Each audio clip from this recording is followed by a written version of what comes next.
Alexa POV. Luther, alam mo naman na wala akong ibang babaeng gusto para sa'yo kundi si Lindsay lang.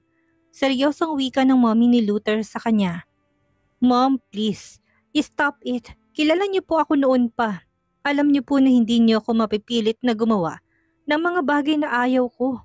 Seryosong sagot naman ni Luther sa kanyang ina. Pero alam kong si Lindsay ang dahilan kaya hanggang ngayon hindi ka pa nag-aasawa. For God's sake, Luther, stop doing this. Tigilan mo ng kakapatol sa kung kani-kaninong babae. Muling bigkas nito. Pigil ko naman ang sarili ko na mag-react. Feeling ko talaga ang baba ng tingin nitong mommy ni Luther sa akin eh. Kung sino-sinong babae daw. Pakialamera. I changed my mind. Hindi na kami pwede ni Lindsay dahil may iba na rin siyang kinakasama sa US. You know my rules, Mom. Ayaw na ayaw ko sa isang babae na basta nalang pumapatol sa kung kani-kaninong lalaki. Seryosong sagot nito sa kanyang ina. How about that lady na kasama mo ngayon? Anong tingin mo sa kanya? Hindi ba't girlfriend din siya ng pamangkin mo na pinatulan mo? Ano ang pinagkaiba nilang dalawa ni Lindsay? Seryosong sagot nito. Tinukol pa ako ng masamang tingin na lalong nagpadagsa ng kaba sa puso ko. Kung saan naman maayos na ang pakikitungo sa akin ni Luther. Saka ko naman makakahalubilo itong mommy niya. Grabe naman ang kapalaran sa akin. Hindi na nauubusan ng mga magbigay ng kontrabida. Masyadong masakit sa ulo at kalooban. Mas malayong agwat ni Priscilla compare kay Lindsay, kaya huwag niyo po siyang i-compare. Masyadong nakakasakit na sa damdamin ng fiancé ko, mga katagang binitawan niyo kaya alis na po kami. Pakisabi na lang kina lolo at lola na hindi na kami makakasabay sa pagkain ng dinner. Malamig at seryosong wika ni Luther sa kanyang ina, sabay hila sa akin paalis. Luther, ano ba? Ganyan na ba talaga katigas ang ulo mo? Hindi mo ba naiintindihan? Para sa'yo din naman itong ginagawa ko eh. Stop doing this dahil walang ibang babae na mas bagay sa'yo kung hindi si Lindsay lang. Pahabol pa nitong wika pero parang walang narinig si Luther. Dire-diretso lang ang hakbang paalis na habang mahigpit ang hawak niya sa kamay ko. Wala na akong nagawa pa kundi magpatianod na lang. Hanggang sa makalabas kami ng bahay at kaagad namang sumalubong sa amin si Daniel. Uncle, nabanggit na ba ni Lolo sa'yo na kailangan niyo na pong ibalik ang credit cards ko? Nakangiting tanong nito kay Luther pero matalim lamang niya itong tinitigan. This is your fault. Anong mga pinagsasabi mo kay mommy? Seryosong tanong niya dito. Natigilan naman si Daniel. Napatitig muna to sa akin bago niya ibinaling ang tingin sa kanyang tiyuhin. Wala naman po sigurong masama sa sinabi ko kay tita, hindi ba? Totoo naman talaga na naging girlfriend ko si Alexa sa loob ng 2 taon. Hindi gawa-gawa yun at kaya yung i-confirm ni Alexa sa mismong harapan natin. Nakangiti niyang sagot. Hindi ko namang mapigilan na mapairap. Shut up! Shut up! Kung gusto mong ibalik ko pa sa'yo ang credit cards mo at kotse mo. Manahimik ka. Ayaw na ayaw ko na makarinig pa ng mga ganyang bagay. Galit ni singhal ni Luther dito. Or baka naman pati bahay na tinitirhan niyo ngayon ng nanay mo ay kunin ko din. Muling bigkas ni Luther. Napansin ko ang kaagad na pamumutla ng mukha ni Daniel sabay iling. Uncle, ano ba? Bakit bang init ng ulo niyo? Nagbibiro lang naman ako noong sabihin ko yon kay tita eh. Promise, hindi na mauulit. Ramdam kong kaba sa boses na bigkas ni Daniel. Good. Next time, watch your words. Kung may nakaraan man kayo ni Priscilla, kalimutan mo na yon. Dahil akin na siya ngayon. Seryosong wika ni Luther bago niya ako hinila patungo sa sasakyan. Wala na ulit akong choice pa kung hindi ang parang robot na nagpatianod sa bawat paghila sa akin itong si Luther. Hindi ko maintindihan pero sa bawat kilos at pananalita ni Luther, ramdam ko ang pagiging obsessed niya sa akin. I mean, nakipagtalo siya kanina sa mommy niya. Nang dahil sa akin tapos nakipagtalo naman siya kay Daniel ngayon nang dahil lang sa akin. Dapat na ba akong magpasalamat dahil sa pagtatanggol ni Luther sa akin or dapat na ba akong kabahan dahil sa obsession na ipinapakita niya? Hindi ko alam pero isa lang ang sigurado ako ngayon. Dapat akong mag-ingat sa bawat kilos ko dahil nakakatakot siya kung magalit. Minsan ko na yung naranasan kaya dapat talagang mag-ingat ako. Ibibigay niya naman lahat ng mga kailangan ko eh. Sapat na yun, dapat na ako makontento doon. Luther, galit ka pa ba? Mami mo pa rin siya at sana maintindihan mo siya sa gusto niya. Lakas loob kong wika habang nasa biyahe kami.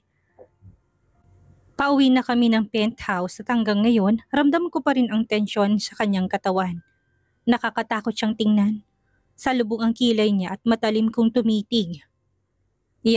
Nanay ko siya at bawat anak ay may kanya-kanyang pinagdadaanan sa mismong kamay ng kanyang mga magulang. Seryosong sagot ni Luther sa akin. Naguguluhan naman akong napatitig sa kanya. Kung ang tingin mo sa mami mo ay isang hero, iba ang tingin ko sa sarili kong ina. She's a devil at huwag na huwag kang magtitiwala sa kanya. Hindi mo alam kung anong kaya niyang gawin. Makapanakit lamang ng kapwa. Muli niyang bigkas. Hindi naman ako nakaimik. Devil daw? Kung ganoon sa mami niya siya nagmana. Aware din naman siguro siya na masama ang ugali niya, hindi ba? Imbis sa mansyon ng lolo at lola niya kami mag-dinner, dumaan na lang muna kami sa isang restaurant para kumain. Bago umuwi ng penthouse, naging maayos naman ang buong gabi naming dalawa ni Luther. Buong gabi kaming halos na magkasundo sa kama, kaya ang ending tanghali na kaming nagising kinabukasan. Nagpabili ulit siya ng makakain sa labas at pagkatapos noon, nagpaalam na siya sa akin. May importante daw siya asikasuhin sa opisina, pero bago siya umalis, inabot niya sa akin isang familiar na debit card. Ano to? Nagtataka kong tanong sa kanya. Para sa'yo, wala akong balak na ikulong ka dito sa penthouse. Malaya ka pa rin gawin ang lahat ng gusto mo. Basta sa isang kondisyon. Ayaw ko mag-entertain ka ng kahit na sinong lalaki. Seryoso niyang wika. Salamat. Promise, hindi ako mag-entertain ng kahit na sino at kahit na hindi mo ko bigyan ng pera. Ayos lang. Provided naman lahat ng mga kailangan ko dito sa loob ng penthouse Wala na akong ibang kailangan sa ngayon. Nahiya akong sagot sa kanya. Nope, I insist. Kunin mo ito. Kulang pa yung mga pinamili natin kahapon. Alam ko may mga nakaligtaan ka pang bilihin. Seryoso niyang wika sabay hawak niya sa kamay ko at ipinatong niya ang nasabing debit card. Wala na akong nagawa pa kung hindi ang tanggapin yun. Siyempre, nagpasalamat ako pero yakap lang at halik sa labi ang naging tugon niya bago niya ako iniwang mag-isa dito sa penthouse. Nang mapag-isa ako, nagpa siya akong ayusin lahat ng mga pinamili niya sa aking kahapon. Maayos kong inilagay sa walk-in closet ang mga alahas na binili niya kahapon at tinago ko din yon. Mukhang para sa akin talaga siguro ito dahil kasama itong naipasok dito sa loob ng sarili kong penthouse. Sa totoo lang, hindi pa rin ako makapaniwala sa biglang pagbabago ng buhay ko. Parang kailan lang, hirap akong kumain na 3 beses sa isang araw pero ngayon naman, nag-uumapaw ang blessing sa buhay ko. Dahil yun kay Luther, unti-unti ko nang nakikilalang ugali niya at alam kong mabait siya. Lahat naman ng tao ay may topak Lahat ng tao ay may tinatago na masamang pag-uugali. At sa umpisa pa lang, naging vocal na si Luther sa akin kung ano ba talaga ang kailangan niya. Dahil masyado ako nalibang sa pag-aayos ng aking mga gamit, hindi ko namalayan pa ang oras. Bago mag-lunch, may nag-doorbell sa pintuan ng penthouse kaya naman dali-dali ako naglakad patungo doon. Inopen ko pang isang malit na gadget na nasa gilid ng pinto at sinilip ko kung sinong nasa labas. Sino yan? Anong kailangan? Tanong ko kaagad nang makita ang 2 babaeng nakatayo. Food delivery ma'am, sagot naman ito. Hindi ko mapigilan na mapakunot noo. Nagpa-deliver ba ako ng food? Hindi naman Si Sir Luther Montero Blanco pong umorder nito ma'am. Narinig kong wika ng isa pa kaya naman dali-dali ko nang binuksan ang pintuan. Tinanggap ko lang ang mga paper bag na dala nila at nagpasalamat. Thank you. Bayad na ba to? Seryosong tanong ko. Yes po ma'am. Enjoy your lunch po. Nakangiti nilang wika bago sila naglakad paalis. Muli ko namang sinara ang pintuan at siniguradong nakalock yun. Bit-bit ang 2 paper bag. Naglakad ako patungo sa dining area. Pinatong ko na muna ang mga pagkain sa mesa bago ko kinuha ang aking cellphone sa kwarto. Tatawagan ko si Luther at i-confirm ko muna sa kanya kung galing ba sa kanyang mga pagkain nakaka-deliver lang. Mahirap din kaya magtiwala sa panahon ngayon. Hey, napatawag ka. Na-miss mo na kaagad ako? Ilang ring pa lang sinagot niya naman kaagad ang tawag ko. Hindi ko alam kung guni-guni ko lang ba ang lahat pero may kalakip kasi talagang lambing sa boses niya eh. Well, a little bit. Uuwi ka ba mamaya dito? Magluluto ako. Nakangiti kong sagot sa kanya. Well, tumawag ka ba para tanungin ko kung uuwi ako mamaya? May Priscilla? Seryosong tanong niya. Kasama na din yon. Pero kaya talaga ako napatawag dahil may mga foods na dumating ngayon lang. Gusto kong i-confirm kung ikaw bang nagpa-deliver nito? Tanong ko sa kanya. Dumating na ba? Well, enjoy your lunch, may Priscilla. Uuwi ako mamaya at huwag ka na magluto. Ayaw ko mapagod ka dahil gusto ko akin lang ang buo mong energy. Sagot niya din kaagad sa akin. Hindi ko naman mapigilan na mapangiwi. Grabe siya, napakabulgar niya talaga. Well, bahala siya. Kung ayaw niyang ipagluto ko siya, di wag. Saka prito lang din naman ang alam kong iluto. Kaya nakakahiya din kung ipagluluto ko siya. Pansin ko kasi, puro masasarap ang kinakain niya eh. Naging mas makulay ang mundo ko sa piling ni Luther sa nakalipas na mga araw. Ramdam ko ang maayos na pagtrato niya sa akin. Feeling ko nga, hindi na lang katawan ko ang habol niya eh. Sa tuwing inaangkin niya kasi ako sa ibabaw ng kama, hindi na lang kasi puro libog ang nararamdaman ko sa kanya. May kasama ng pagmamahal ang bawat paghaplos niya sa katawan ko.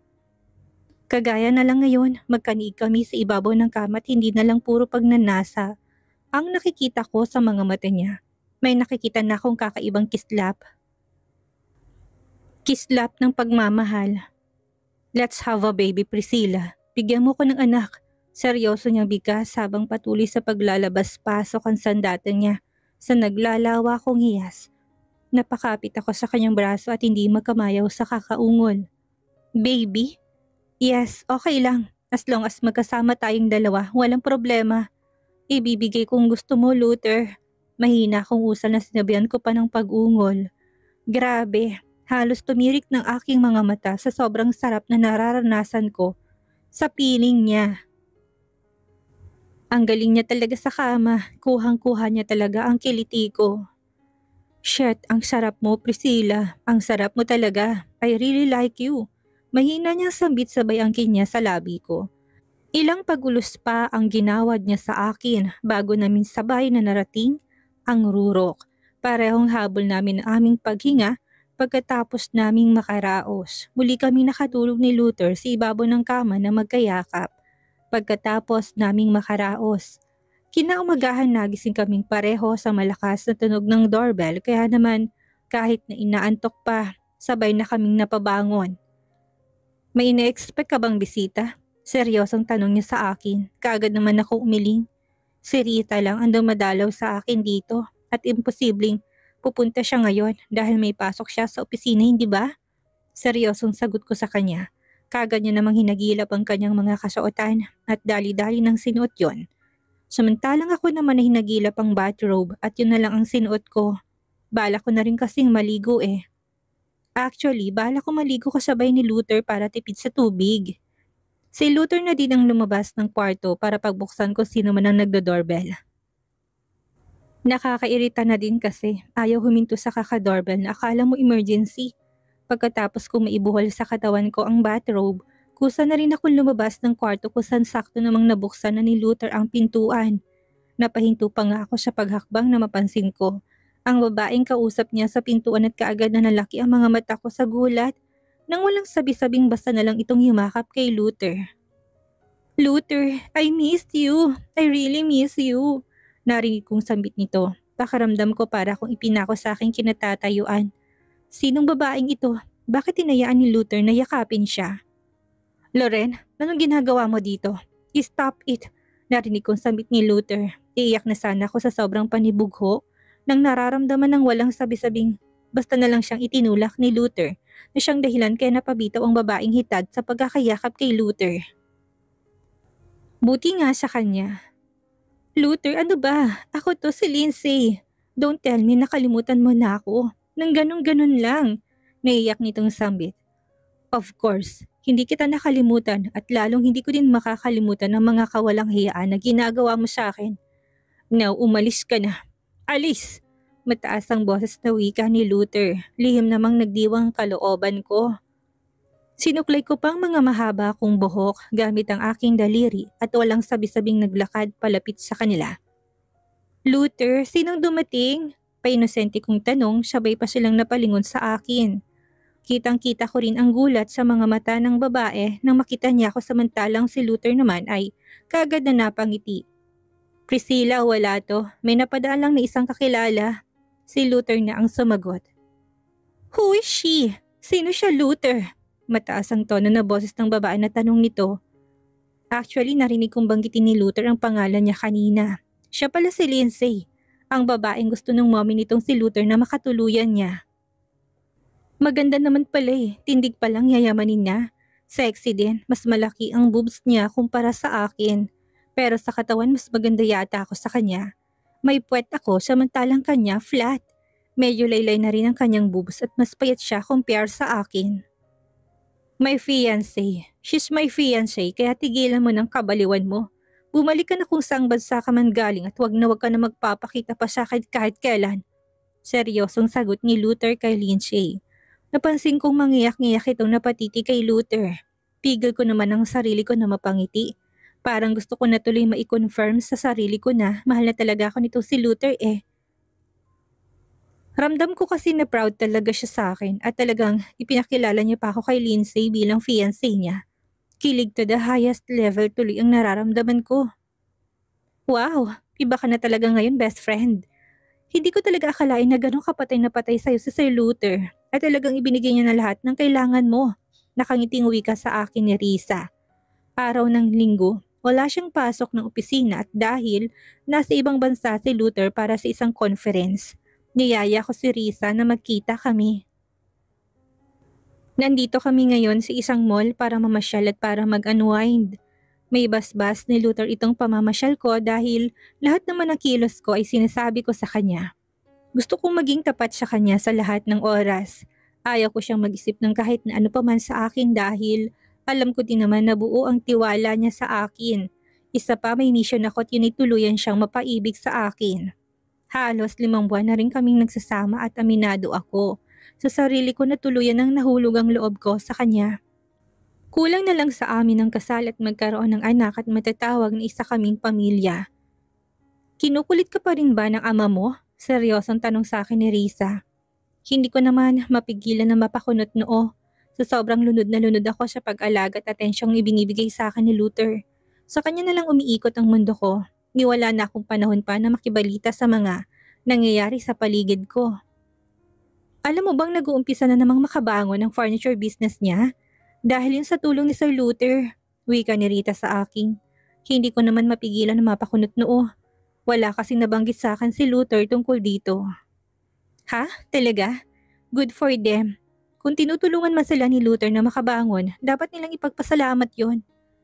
Wala na akong pakialam pa sa kanila. Pinutol ko na kung ano man ang kaugnayan ko sa kanila. Seryoso kong bigkas. Kaya nga at tama lang yung ginawa mo kasi dinig ko. Nagkabalikan na sila Alvira at Daniel. Si Daniel yata ay kasama na sa furniture business na yon at balak na yata nilang magpakasal next year ni Alvira. Seryosong sagot naman ni Rita. Okay, mabuti na rin yun para manahimik na sila. Teka lang, bakit nga pala silang pinag-uusapan natin? Halika na, shopping tayo. Nakangiti kong pagyayaya sa kanya, kaagad namang tumalima si Risa. Nakangiti kaming pumasok sa isang mamahaling shop at nagtingin-tingin ng kanilang mga latest collections. Kapag may nagustuhan kami, walang pag-aalinlangan na add to cart na kaagad. Malaki ang allowance na natatanggap ko mula kay Luther monthly at bihira lang naman akong lumabas ng penthouse. Mas gusto ko kasing magstay sa loob ng penthouse kapag wala ito at mag-movie marathon na lang. Gold digger! Anong ginagawa ng gold digger sa shop na ito? Abala kami ni Rita sa pamimili nang mapukaw ang atensyon ko sa isang babaeng bigla na lang nagsalita. Wala sa sarili na pabaling ang tingin ko dito at hindi ko maiwasan na makaramdam ng inis. Nang sumalubong sa paningin kong mommy ni Luther. Yes, si Charlotte, the one and only atribida at kontrabida sa buhay ko ngayon na ina ni Luther. At kasama niya ang walang iba kung hindi si Lindsay. Ayaw ko siyang patulan dahil ina pa rin siya ng lalaking mahal ko. Kaya sana tigilan niya na ako, lalo na't pinagtitinginan na kami ng iba pang mga shoppers. Walang kahihiyan, mukhang pera. Makikita mo, Lindsay, sisipain din niya ng anak ko. Iiwan din siya at babalik din siya sa'yo. Muli niyang bigkas. Kaagad kong nilapitan sa Rita at niyaya ng umalis. Kailangan ko talaga ng medyo mahaba-habang pisi ng pasensya para hindi patulan ng babaeng ito eh. Ako na lang ang iiwas kaysa naman pansinin pa siya. Nonsense lang na patulan kong kagaya nilang alam kong gulo lang ang posibleng hatid sa buhay ko. Hep hep hep! Saan ka pupuntang babae ka? Abat, ang kapal din naman na mukha mo na magpakita dito sa mall at magwaldas ng pera ng anak ko. Sa pagkakataon na ito, mas mataas na ang tono ng boses niya. Galit na siya sa lagay na yan kaya naiinis na akong tinitigan siya. Ako ba ang kinakausap mo? Sorry, hindi ako pumapatol sa mga walang breeding. Nakataas ang kilay na sagot ko. Bakit? Siya lang bang marunong mang-insulto? Ako rin kaya? Abat, walang hiya kang babae ka. Pinulot ka lang ng anak ko sa putikan at ginawang parausan. Pero kung makasagot-sagot ka sa akin, akala mo kung sino ka. Galit niyang sigaw at halos inilang hakbang lang ang pagitan niya sa akin. Pagkalapit niya, hindi na ako nakaiwas pa nang tumama ang kanyang palad sa pisngi ko. Shit, kahit pala may edad ng babaeng ito, ang sakit niya pa rin palang manampal. Makikita niya, isusumbong ko siya kay Luther. Hindi ako papayag na ikaw ang makatuluyan ng anak ko. Over my dead body! Maghihiwalay at maghihiwalay kayo ni Luther. Galit niyang sigaw. Hindi naman ako nakaimik. Pigil na pigil ko ang sarili ko na gantihan siya, lalo na at aware ako na ina pa rin siya ng lalaking mahal ko na ngayon. Si Luther. Alexa POV. Pagkatapos ako masampal ng mami ni Luther, mabilis na ako naglakad paalis. Patuloy pa rin siya sa pagdakdak at gusto ko talaga siyang iwasan. Wala akong time na pakinggan ang kung ano man ang mga nakakainsultong sinasabi niya. Mas lalo lang masasaktan ang kalooban ko at ayaw kong dumating sa punto na patulan ko siya na kailangan pang magbastusan kaming dalawa para lang ipakita sa mga tsismosa kung sino ba talagang tama sa aming dalawa. Ano ba yung hilaw mong biyanan? Ang sama ng ugali?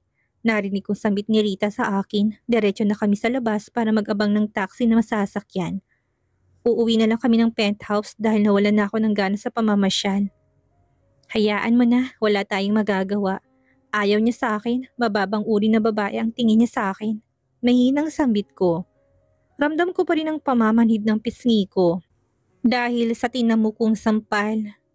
Mamayang gabi pa naman uuwi si Luther at saka ko magtatanong yon kung napaanong pisngi ko.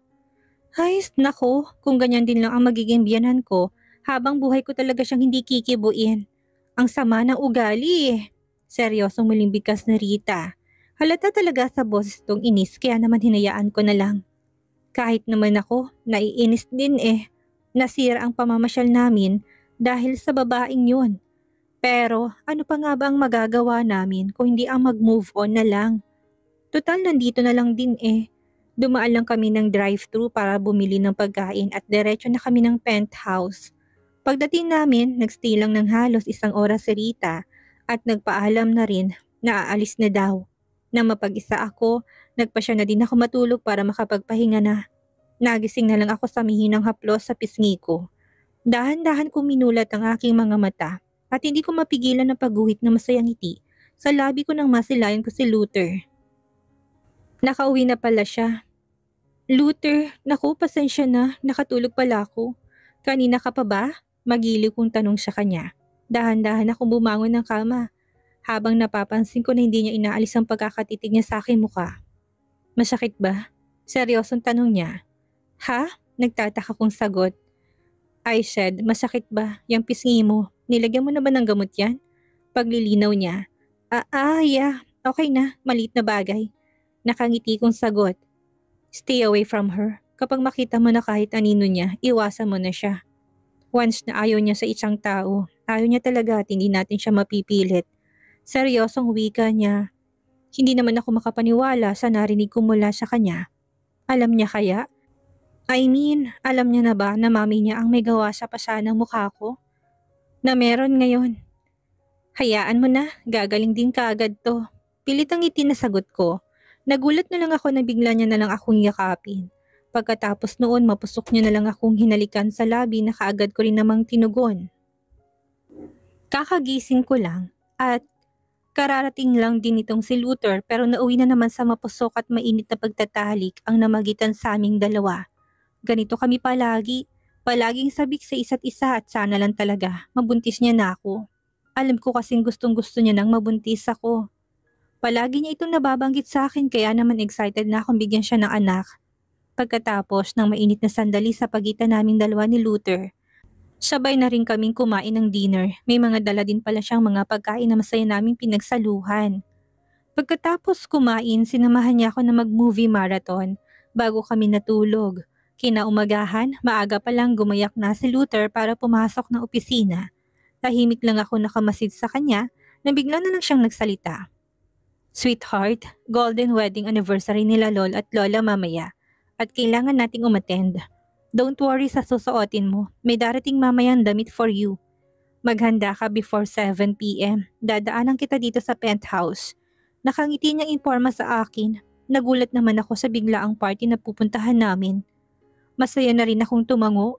Siyempre, excited akong dumalo sa party na yon dahil ibig na sabihin proud sa akin si Luther. Na hindi lang talaga pangkamang tingin niya sa akin ngayon. Pagkaalis ni Luther, nagpa siya ako maglinis na muna ng buong penthouse. Pampalipas oras, mahirap din kasi ang walang ginagawa eh. Eksaktong 2:00 ng hapon. Dumating ang gown na isusuot ko mamaya sa party. Excited ko sinukat yun at ganun na lang ang tuwa ko nang bumagay yun sa akin. Ayaw ko rin naman na mapahiya si Luther sa mga iba pang mga bisita na akong kasama niya kaya kahit na alam kong nandoon ang mommy niya na kontrabida sa buhay ko. Pipilitin kong dad mahina muna to. Total naman kasama ko si Luther at alam kong hindi niya ako magagawan ng masama once na nasa paligid lang ang anak niya.